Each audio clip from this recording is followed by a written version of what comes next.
Strive and Thrive is a collection of discussions featuring guests from various fields, focused on guiding entrepreneurs in creating businesses that excel in every aspect: people, planet, and profit. Throughout the series, you can join us, Romesh and Mike, as we explore relevant topics with our guests which can help businesses thrive.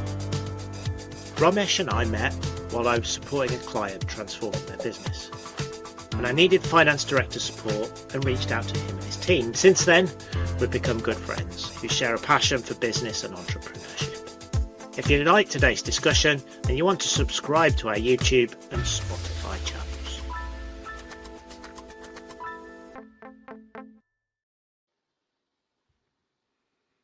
Hello everyone, and welcome to our latest episode of Strive and Thrive. On today's show, I would like to welcome Frances Holmes. Welcome, Frances. Thank you for joining us. Thank you for having me.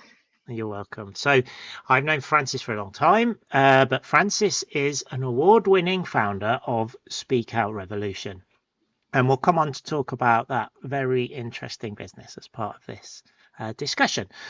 But also, to her credit, she is also a full-time employee of Microsoft, as well as being a new mum of a 1-year-old daughter, Felicity. So balancing a startup, full-time job, and a small family. So today, we're not just going to touch on the business she's set up, but also the challenges of being an entrepreneur while working, while managing a family, and also hopefully some tips on how others can do that themselves and how people can build businesses that have purpose. So thank you for joining us, Frances, and welcome.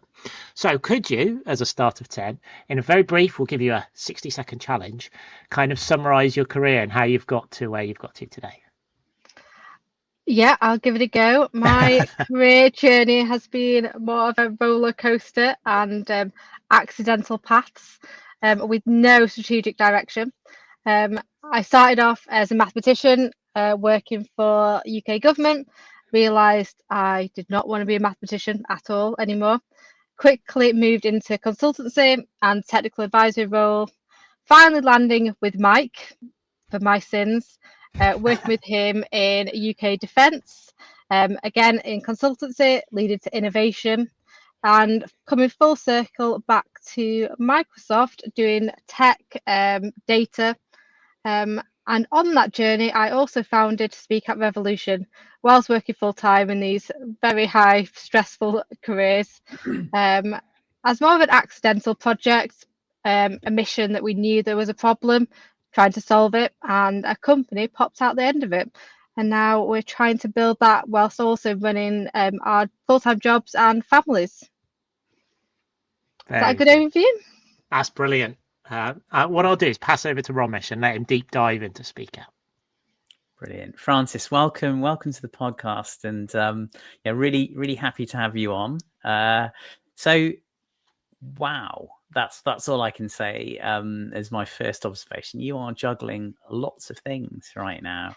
So so tell us, well done first of all, but tell us about Speak Out Revolution and what you're doing there. Yeah, so Speak Out came from a challenge we saw in the market. It's all focused on data-driven insights on inclusion in the workplace. It kicked off for bullying and harassment in the workplace, and we've sort of expanded out with different use cases.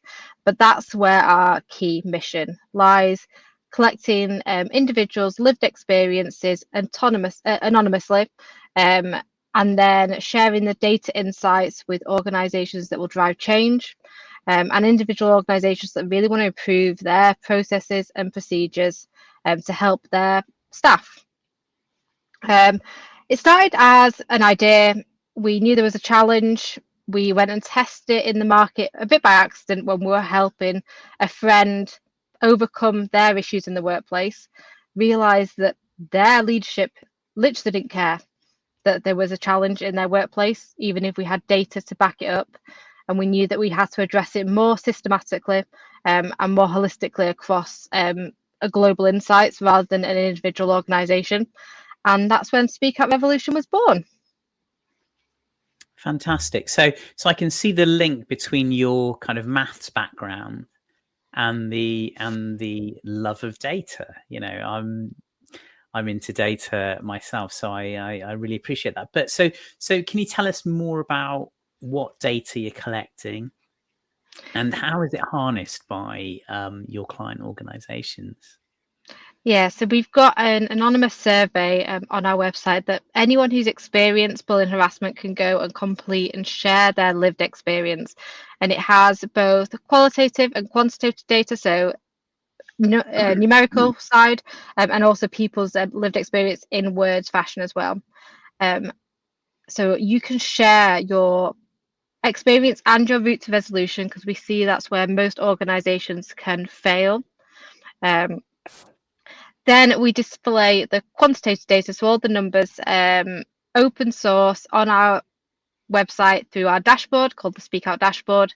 So any organization can go and see what challenges exist in their sector or in their geography and start doing things free of charge. And then we can support them further as a paid for service to really dive into that data, really understand where their challenges are, and support them wider.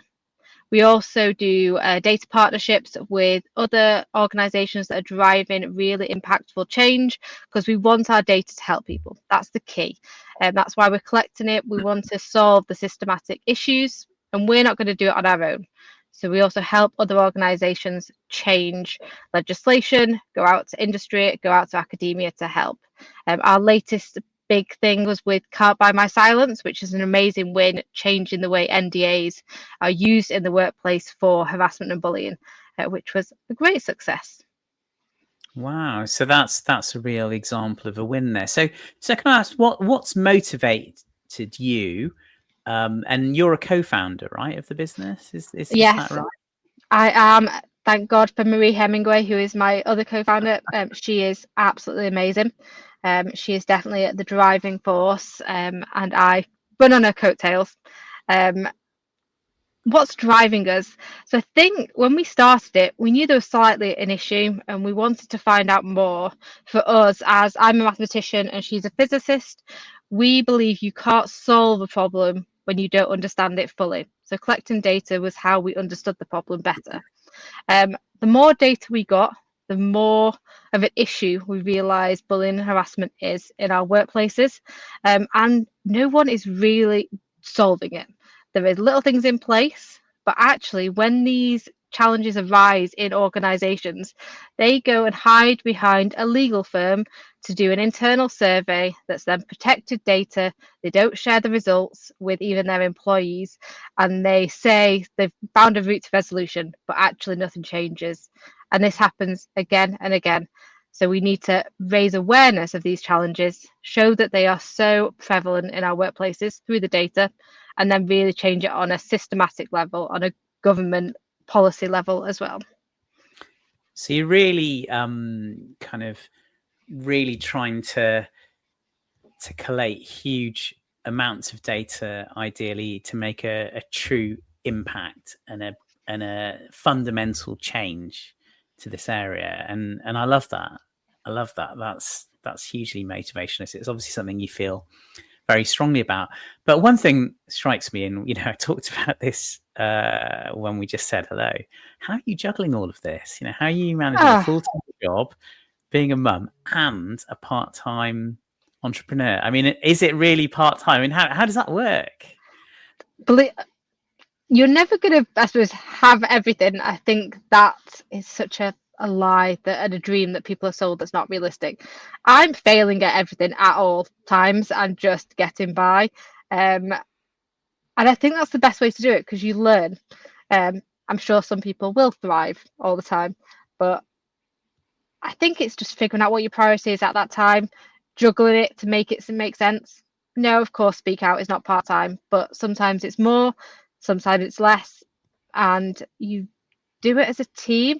We rely heavily on volunteer support and other people providing guidance, expertise. We're not going to solve anything, especially because we're technical. Data is where we know our stuff. So we need support from other people who are more experts in marketing, policy, to help us, because there's no point in us taking on everything. We're not the right people. We're the right people at getting that data and doing the analytics, and other people are the right people to solve the problem wider. So it's knowing what lane you're in, not trying to do everything, and asking for help. Okay, you must be very efficient, and you must be very not at all. Really? Not at all. Wow. I, the whole of my life I've just winged it, I feel. But this is not being scared to fail, because failure is not a bad thing. So you might as well just dive in and give it a go. Okay, and how do you make it work with your co-founder then? I mean, how do you work out priorities, next steps, who's doing what? We send each other WhatsApp voice notes probably once, twice, 3 times a day with streams of information, and hope one of us picks up the other action that's been dropped. Neither one of us organised. We're both neurodivergent as well, so having to figure that one out. Somehow it works. We are a great team. We were friends for years before we set up an organisation. We were colleagues. We roughly knew how each other worked, but never really did until we started working together on this. And we complement each other. I think because of our partnership and because of how we work together is why it's successful. And I don't know whether it would have been as successful with any other partnership. I mean, it was interesting to hear you say complementary, because that was exactly what kind of sprung to my mind. I mean, it must be complementary for it to be working effectively, and you must be very close. That working relationship's obviously very strong. So well done and good for you. I'm asking you lots of questions, and I've got plenty more, but I'll hand back to Mike to kind of take things forwards for a second. Okay. Frances, can we jump into the rub of the problem that you identified? Obviously, you've picked up that there was bullying originally. There was bullying and harassment, and it needed more data. Can you explain a bit more about the size of this problem, what you've identified as the problem, and why it's energized yourself and your team to kind of really address it and work in your spare time to have an impact? Yeah. So when we first started this, a old colleague of ours approached us because of challenges they were having in their workplace. They'd already raised it up to senior leaders, and they were like, bring back data, tell me that it's a real problem and it's not just you or your team. So she reached out and was like, can you help me? I have no idea how to do this. So me and Marie got together and thought about a survey. But let's reach out to everyone in our network that we know ever worked at this organisation, including internal people that are still there, external people, and find out what the problem is. And within, I think, a week, we had about 400 responses of people who had experienced or witnessed something in this organisation. And we were like, that's shocking. Raising that data to senior leadership, then nothing happened. Their CEO, who was a woman at the time, knowing a women in STEM, you think, God, they'd want to solve this problem. No, did not care at all. Still didn't really value the data that was shown, and then took the legal route, went behind a closed survey. The actual only response that came out from this organisation was that employees could no longer run surveys to find out data from other employees. So that was a great response. Because of the lack of action, we knew we needed to do something, and we knew that organisations weren't going to do it themselves internally. And then every time we get new data, especially from global organisations that we see in the Times Top 100 employees for women, all the big employees that win awards have had issues. And every time you see it, it's like, how are they still winning awards for their employer experience? It's ridiculous, and we want to make sure people don't go into that environment again, and are always in a good position at work, I guess, because it's just ridiculous now. And can you dig into a little bit more detail on what bullying and harassment is, and some examples of what you've seen through your surveys of behaviour that's going on that people is determining and what you're identifying as trends?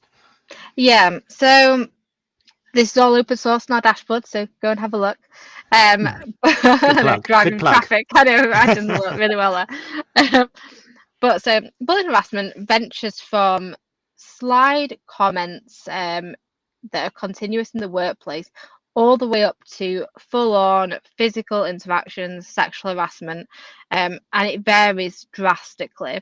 Under legal definitions, bullying isn't actually covered under law. So for a white middle-aged man who has no protected characteristics, you're screwed if you're getting bullied. Yeah.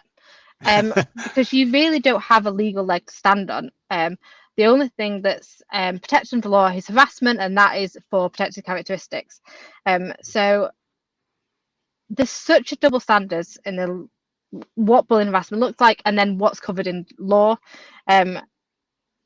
That it's a really hard topic to define in like a single use case because it varies drastically, and what you can do to get support varies drastically as well.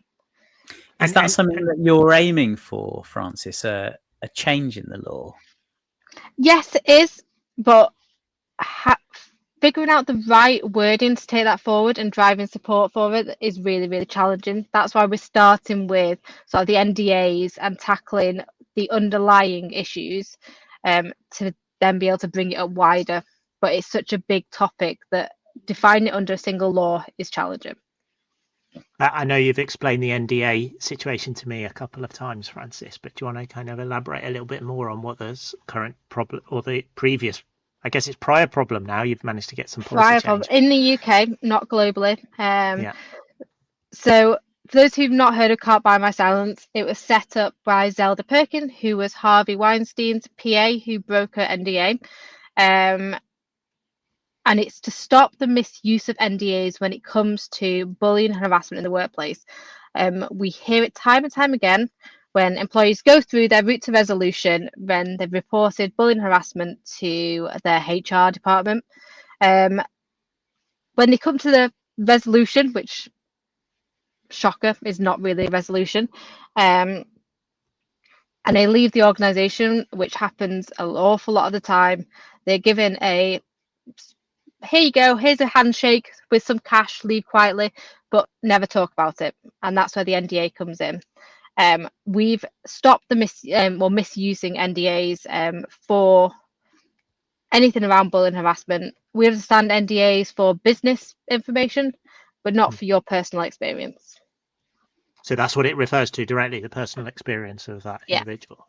Really interesting. And you've obviously collect lots of data. Is there demographics of organizations or sectors or organizational size? We talk a lot to SMEs. Is it SMEs? Is it large businesses? What any of trends you've seen? So it's across the board, sadly. When we talk about bullying and harassment, we always say it's in our society today, and sadly it doesn't stop when you walk into the workplace. And it is in every type of organisation and every type of industry.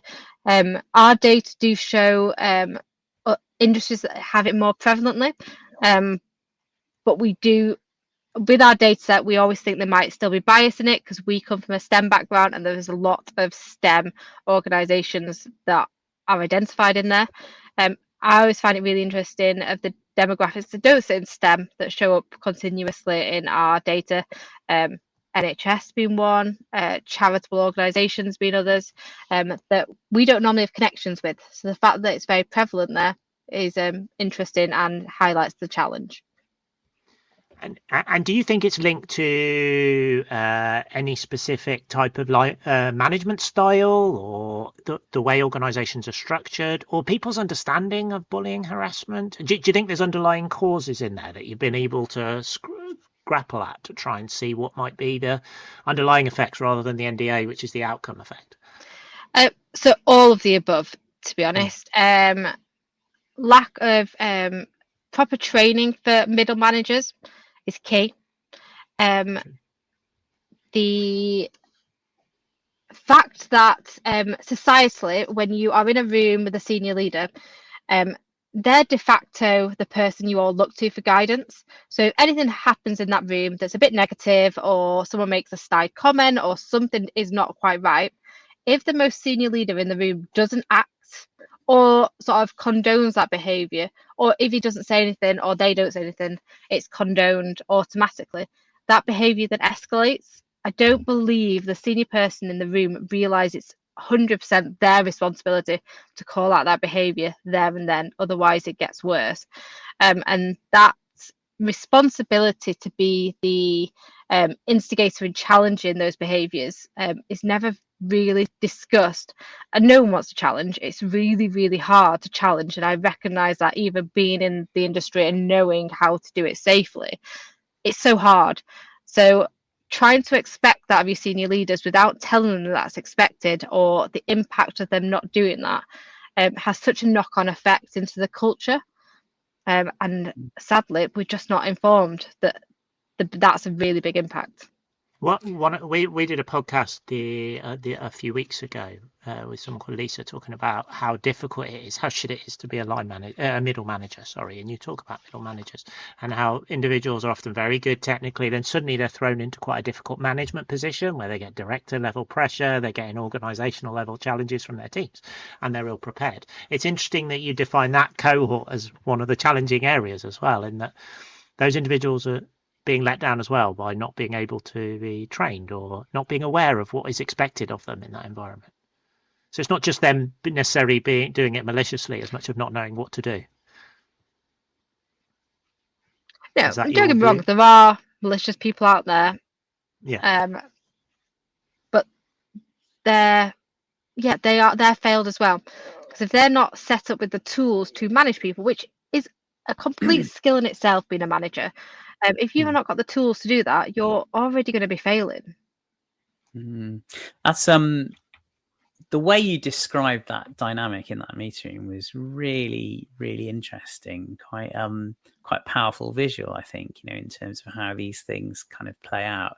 And Mike, quite rightly point out, we, a few podcasts ago, we had a brilliant discussion with Lisa Robinwood about the challenges middle management face, and actually their problem is that they've got pressure from above and they've got pressure from below, and your point is echoing that, really, isn't it? They need adequate support. I'd love to know, in the scenario that you painted just now, where something inappropriate happens, there's a very senior manager in the room, there's middle management in that room as well.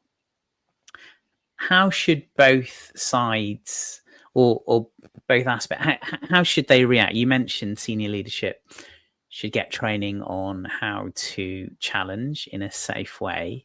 Can you give us a flavour of how you would do so appropriately? Yeah, so it very much depends on the situation. But if there was a comment said that wasn't appropriate, it is calling out, saying, I'm not sure what you said there was okay. Or why would you say, actually, one of the best ways is saying, could you repeat what you've just said? Because then the person who's got to then re-say the inappropriate thing, and they might question themselves. So that's a safer way to do it, because you're not saying and not challenging. You're just saying, I don't know whether I heard you right. Could you repeat it? Because it stops me in the tracks. And that's a safe way to do it. And putting the onus back on them. And if they repeat it, then there's a bigger issue that you then do need to raise. And is that an approach that senior leadership and middle management can take in that kind of scenario? Yeah, I think so. I'd always say, if you are the most influential person in the room, not always the most senior person, because let's be clear, we don't always respect all of our managers, the most influential person in the room should be the one challenging those behaviours. If you don't feel safe to do it in the room, we talk about being an active bystander or an upstander. If you don't, and there's 5 Ds of being an active bystander, but if you don't feel able to direct the challenge, which is the first D, you can then talk to them outside the room, talk to their manager, ask for someone else to go and instigate and say, I keep on witnessing this in the meetings. Someone keeps on ignoring this person or makes inappropriate comments. Will you support me? Will you help me go and have a conversation? So you don't have to do it directly if you don't feel safe to do so, but you have to challenge that behaviour in some way to make it a safe environment, because all we're seeing is people leaving. I suppose we've all been managers in this room at some point. How have you ever felt yourself in that type of situation, or seen something that you're like, oh, I don't know how to react, or I was never trained or prepared for anything, not just around bullying harassment? But have you been in that situation where you're like, God, I was not prepared to take on that task? Yeah, I have. I'll openly admit that I'm in an organisation where I've had people screaming and shouting at other people, thinking it's inappropriate, and saying wrong things to certain individuals, and it's really hard to call it out. There's sometimes you can do it as a joke, or like you said, flip it back, but it's so hard to be confident enough to do that. It's really hard. Yeah, and sometimes comments can be made which aren't direct and blatant, but they can, almost that kind of passive aggressive. Yeah, type, and like microaggressions. Yeah, that come on, and it's also really hard because sometimes what you don't see as a challenge, or you're like, oh, they were just joking around, actually has a really big impact on other people. So how do you get that level right? And I always say, even if you're like, oh, they only meant it as a joke, if it impacted you and it actually did upset you or hurt you, or you were threatened in any way by that, it needs to be acted on. It doesn't matter if the person meant it as a joke. That's not okay anymore. And it's managing that behavior in different demographics, how people receive different information. Now we're on a global scale, we're interacting with people across different cultures. We're going to have to start adapting how we interact, because we're no longer on a local level where we all get the same banter. Do you see, you've obviously looked at the demographic, I guess, as part of your data. And do you have a view on is it same in different countries, for example? Is it different in organisational structures? It's different depending on the organisation, where they are. We see over in South Korea side, they're very hierarchical, and Japan's the same. It's very hierarchical compared to what we are in the UK, and especially across Europe. So it very much changes on a culture by culture basis, and different things are accepted in different cultures. So we can't always look at things on a global scale because it's just different. So looking at more local, finding out that data is key to help organisations change with the demographic they operate with. And recognising your comment around where you're orientating your data at the moment, that might create a little bit of bias. Is it orientated predominantly towards women, or is it different cultures, neurodiversity, or whatever it might be? So we do pick up every protected characteristic. We have a high percentage of women completing the survey. However, myself and Marie are females in STEM. So a lot of our network, the people we reach out to, the people who see our posts on LinkedIn are females in STEM. So our data could very much be swayed by the network we hold. So until we get hundreds of millions of data points, we won't be able to say Karagossa? God, I can't even say that word. Can't say across the board that is right. See, this is why I'm failing at everything, because I just don't know anything. You can't speak anymore. Too tired. Too many jobs. Winging it.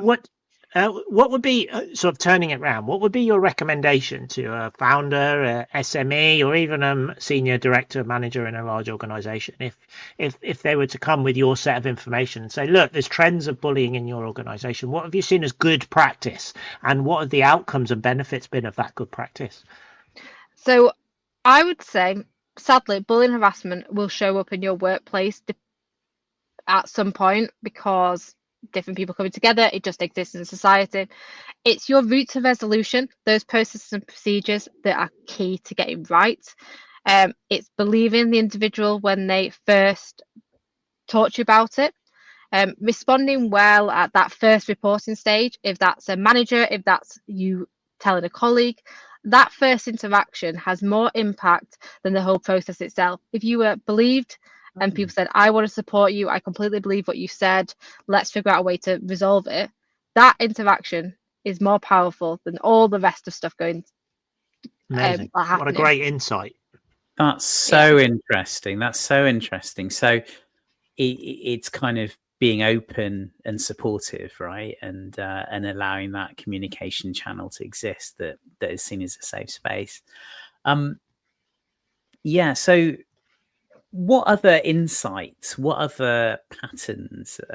You were talking about. Is there a difference between men and women in the way bullying occurs? Are there other kind of other, I guess, patterns, behaviours that your data is highlighting that's worth sharing?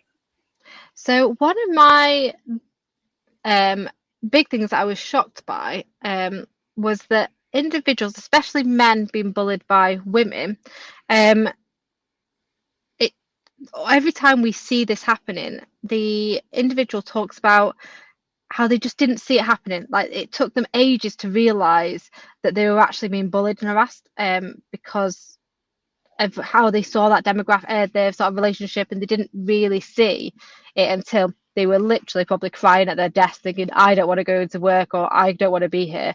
And they just never saw that insight. And that's the demographic that always says, I didn't see this coming. It'd been happening for a long time. I hadn't recognized it until it impacted me, my mental health, which is always really interesting. And I think it's because one, men don't speak out about this at all. It's something they see as a weakness. And they also don't always expect the woman to be the instigator from it. So that it's just, it comes out of the blue, even though it's been happening for a while. I see. So there's underreporting of that. Yeah, yeah, massively. I think the majority of men who've completed our survey didn't go down the formal reporting route at all and just decided to leave their organisation. Now, I was going to touch on that. The outcome of good practice here, right, is maintaining a better, more stable organisation, I guess. Because I'm thinking, you asked me the question, and I started to think about the team and the organisation. And actually, it was quite an unmotivated team in the end, and it was an unhappy team, and it wasn't functioning properly. And I guess the impact for the business is you have a team where you're seeing these trends of bullying and harassment. Actually, that is affecting the dynamic and efficiency of that organisation and that team. Yeah, and the turnover of staff, the lost revenue that bullying and harassment has is probably one of the unseen things, but there's lots of reports how much a turnover of staff costs you, retraining, and again, the motivation to how productive that team is for you. A happy team come up and actually show up in the workplace, and a sad team, a team that feels threatened, who are not motivated to be there, don't provide anything for the organisation. So where do you really want to invest your time? That makes sense. And one thing that strikes me, so your data is highlighting the outcome ultimately of bullying, the reporting, so incidents that have happened. So it's kind of a post-event data collection. Do you think in time you'll collect enough data that you might be able to create preventative processes, actions? I mean, I suppose some of the things we've talked about kind of touch on that to an extent, like having open channels of communication, etc. But do you think there are even more powerful solutions that will arise based on what you're doing? Yeah, I think so. I think the best way is to enable everyone to feel that they can challenge in a safe way, depending on what that challenge looks like. When it happens, we know that if you prevent it from happening at the start, so if something starts to happen and you say, no, that's not acceptable, then it doesn't continue within the organisation. However, if you let one thing go, it escalates and escalates, especially around sexual harassment. That one, if you start letting the small things go, that escalates very rapidly and can be very significant and include police and things like that at the end.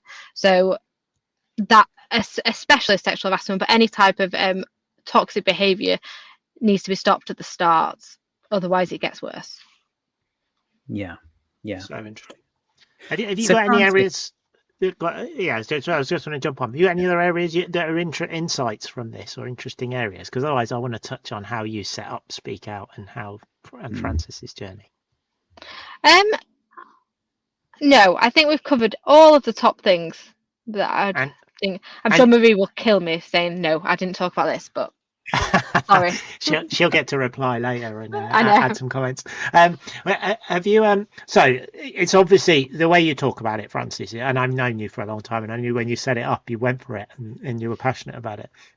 How have you found the experience of setting up Speak Out and building a purpose-driven entrepreneurship journey while everything else in your life? A massive learning curve, and this is one of the only times I'm going to give Mike credit for anything. If I hadn't worked Really? yeah, I Really? know. Go. I know, I'm listening. I know, shocking. If I hadn't worked in the innovation side and understood how to sort of go through proof of concepts and MVPs, and know all those business case processes and stuff, I would never have been able to start any type of organization, because it isn't just setting something up overnight, getting a website and thinking this will happen because everyone will care about it. There's a lot of work that goes on behind the scenes, and we're not set up for success out of schools to do entrepreneurship. It's not taught. No one really knows the process. It's not shared unless you're in the know. So knowing the innovation and design thinking process that me and Mike worked on was essential for me being able to do this at all. I love that, Frances. I'll make sure I take that snippet. I know, I can't believe I've given Mike a compliment at all. But without a doubt, if I didn't know the innovation process, I wouldn't have been able to do it. But it isn't a hard process to learn. So it's something that, even though I say I wouldn't have been able to do it without it, look up design thinking. It's a process that you look at what people, processes, technology, and making sure you're ticking all those boxes. It's not hard to teach yourself. It doesn't take long. Dive in and figure it out, I think, is the best approach, because that's all we did. We knew there was a problem. We knew we wanted to solve it. We asked for help from every single person we could possibly think of, because we couldn't do it on our own. And I think that's what people are scared when they start this organization, like start something. They're like, oh, we don't want to tell people until it's a success. People might judge us. People might like laugh at us for doing it. We asked everyone. We put it out on LinkedIn and we asked every single person in our network to support us, because we knew there was a problem and we knew we couldn't do it on our own. And I'd say just tell people. If people laugh at you, they're not the people you want in your network anyway. Get rid of them. Mm-hmm. That's incredibly brave, though, what you did there. Because I really, and I totally identify with that fear when you're setting up a business, and I know Mike does as well. We've talked about it on podcasts before, as well as with each other. I think kind of the fear of failure before you started something and wanting to open up to your network I think it's a really hard thing to do. So well done, you guys, for just totally leaning into that. Was there a bit of a process before you got there, or were you like, no, we've got to do it? I don't think me and Marie thought strategically about this at all. I'm trying to think back because it was a few years ago now, and we just thought, let's give it a go. We did have a nice mural, like whiteboard online, and did have a planning session. I'm going to have to go back and look at it now because I'm well interested to see what that covered. And we had some rough ideas, but I think we just dived in and figured it out. Amazing. Do you think that's because you became brave thing to do? Really? Do you think that's because you became passionate about the problem, Frances, and then you and Marie just went, let's go and we'll see where it leads? And yes, you had the advantage of a security of a job, right? So you didn't have the financial risk, but you did have the challenging and capacity and time-based risk. That is really important. But do you think you just doubled down on the problem and went, let's just go for it and see where it leads? Yeah, I think that's exactly what we did. We knew there was an issue, and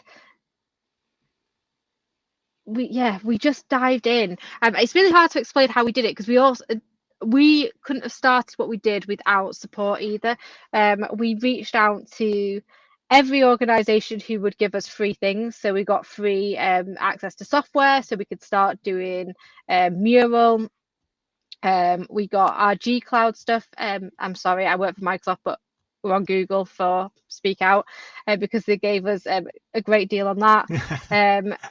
We got a consultancy firm to help us build our dashboard. So we reached out, and I think because we got the traction with the support, reached out to the organizations saying we're not for profit, we're doing this work, and people were willing to help us. It helped drive our motivation. And I would never have thought about asking for help, to be honest, from organizations. And I also thought why would people volunteer for free? This sounds ridiculous. But they did. As soon as it was Marie's idea to start doing volunteers, and everyone came to help, and it was amazing. So I would 100% advise it. Yeah, I think that's And testament to kind of what you're trying to do, and your the power of your network. Absolutely brilliant. I had a question. You mentioned earlier that both you and your co-founder are neurodiverse. We had a podcast very recently with Claire Butcher, and we talked about the challenges that neurodiversity kind of paired with entrepreneurship. The kind of challenges that can bring. Can I ask you, has that been difficult for you guys to manage? So when we started this journey, I knew I was dyslexic. I got diagnosed when I was 7 or 8. So I've known my whole life the benefits that dyslexia brings me, my strengths and my weaknesses. Whereas Marie didn't find out she had ADHD until we'd started Speak Out, and we actually had quite a few sessions on inclusion in the workplace, which included ADHD. And it was through those sessions she was like, oh, wait a minute, I have ADHD, and now she's got diagnosed. So I don't think at the start we had any concept of how that would play into it, but now we understand both our challenges more. We could see what complements and why we work together. And actually, a dyslexic founder and ADHD founder are so complementary in skills. It's unbelievable. All of Marie's strengths are my weaknesses and vice versa. So if you are thinking of doing an organisation like this, it works so well.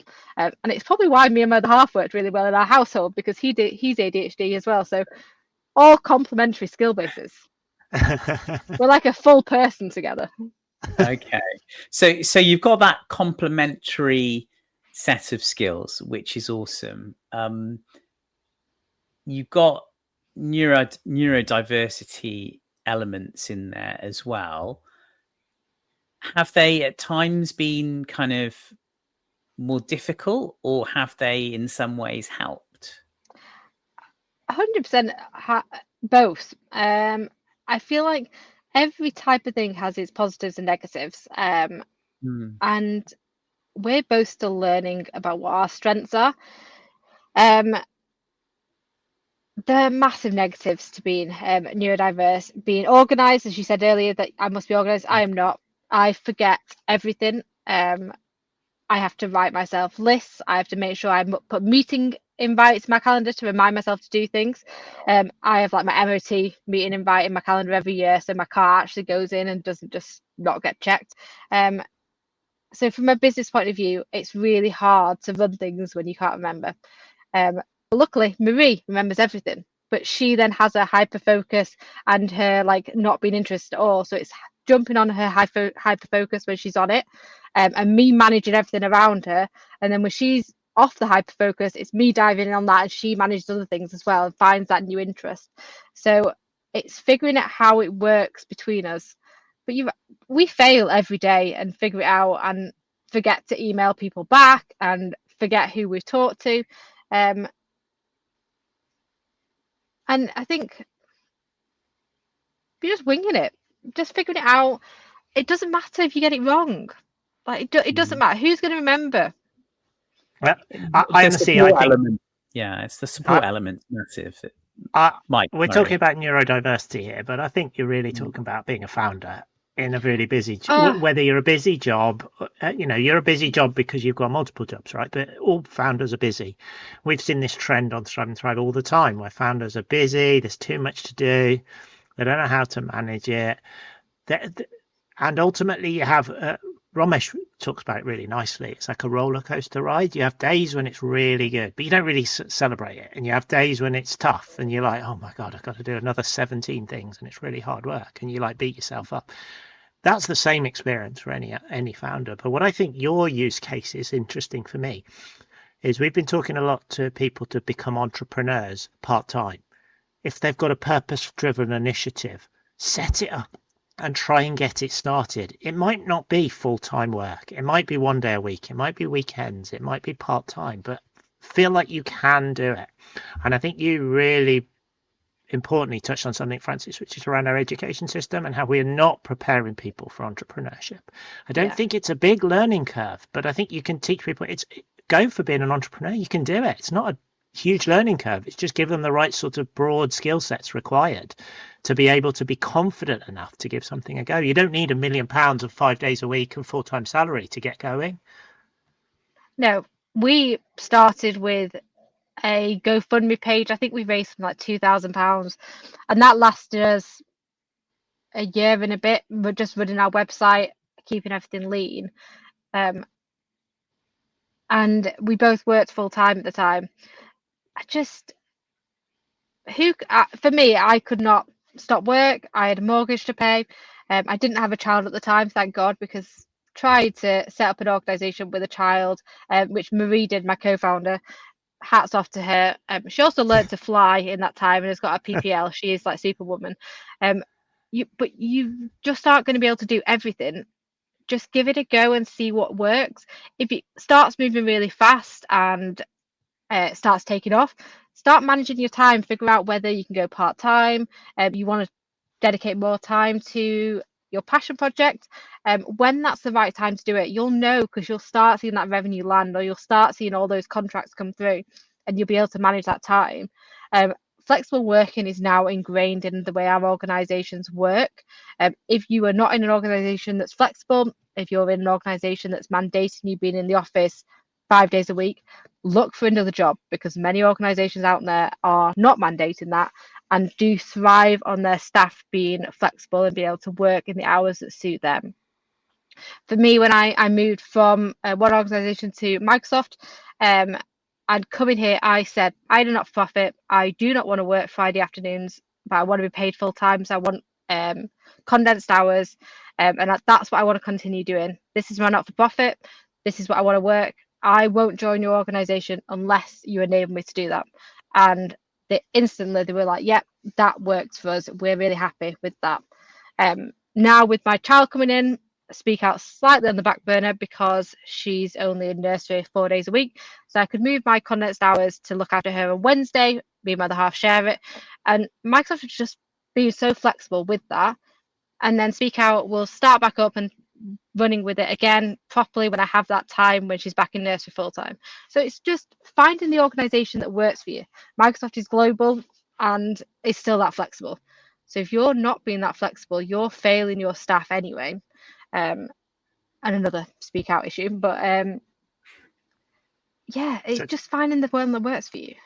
And of Microsoft obviously supporting Frances here, but are they also supporting Speak Out? Are they supportive of what you're trying to do there as well? Are they both doubling down on that?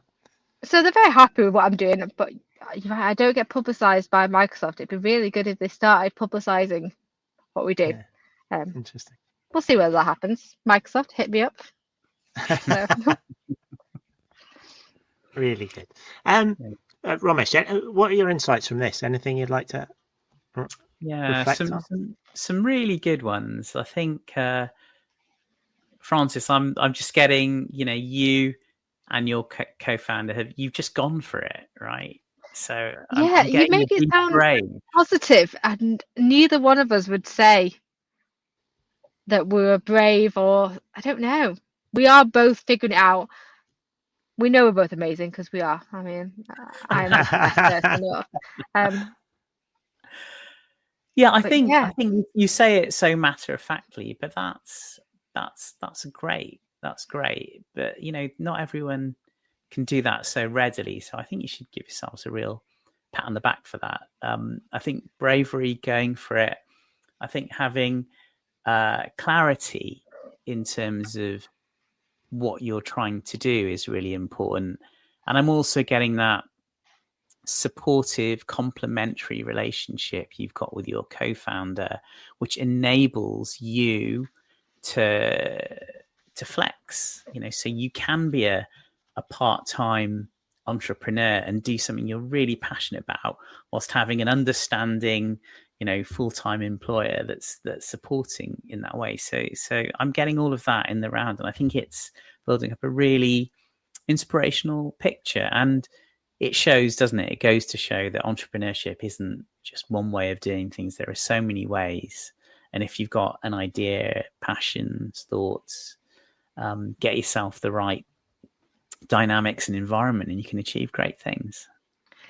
Yeah, find what works for you, because it's not going to be the same journey as anyone else. Brilliant. Yeah, I talk a lot about journey, and I think you're right. I think what you've done, Francis, you're inspirational in two key areas. One is the key purpose that you're trying to achieve, and I think in Speak Out, and you did a really good job articulating that. But I think the thing that you've demonstrated to me again here, and I've watched you do this for the past 5 years, is it now? Sort of set it up and go for it, and raise the profile and do something on your own back, with a friend, and that's going to have quite big impact. And I think people need to follow that as much as the purpose of what you're doing with Speak Out, because others can do it if they really want to, against important purposes that they genuinely care about. They're like, why aren't we doing these issues around water pollution or whatever it might be? There's an opportunity for you to set up a business and try and do it yourself if you're prepared to go for it. That's it. Yeah, I mean, if me and Marie can do it, anyone could do it. I'm not going to be mean to you, so I'm not going to say anything. But you've always been that kind of person. But I think other people, it's not unique, is it? And it's not something just down to an individual. Anyone can go ahead and do it. And being an entrepreneur in any space is really interesting. It's rewarding. Do you enjoy it? Yeah, I do enjoy it, but I'll be really happy when Glassdoor buys us out for millions of pounds and I don't have to do it anymore. No. You wouldn't sell. You'd be too bored, Francis.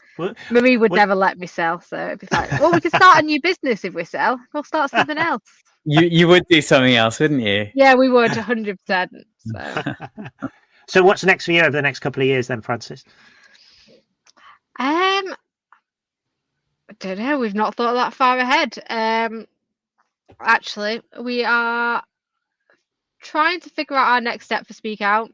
We've got a focus on women in data at the moment, figuring out how we support women, but expanding that out. I'm also hoping that my daughter sleeps through the night at some point over the next 5 years. That'll be a delight. And then I'm going to continue working at Microsoft as well, because I very much enjoy working at Microsoft. So it's a nice tag team to figure out what's going on. I never have a plan. I think the 5-year plan is a load of BS. I don't think that ever comes to fruition, and you need to take the opportunities that come whenever they come, because you'll never see them coming. So I don't plan. Let's figure it out. Brilliant. Absolutely love that. I'm going to leave it at that point. So firstly, Francis, thank you very much for joining us. Really great to have you on here. Such an interesting journey in a number of areas. So thanks everyone for listening to this and watching, and I hope you enjoyed this discussion. For everyone listening, Strive and Thrive is our regular series of discussions for entrepreneurs, founders and business leaders. And we've got some really interesting guests planned now out to 2026. So really good set of planned guests going forward. Our next session will be in a few weeks. I hope you've enjoyed today's session, and we'd love you to follow and subscribe on our YouTube podcast and all the other channels you listen to your podcast on. A big thank you to Romesh, who's the best co-guest as ever, and to the rest of the Strive and Thrive team who has sat behind the scenes doing all the real work. Yeah, that was hard. How did I do? Thank you very much, everybody, and thanks again to Francis. Thank you for listening to Strive and Thrive.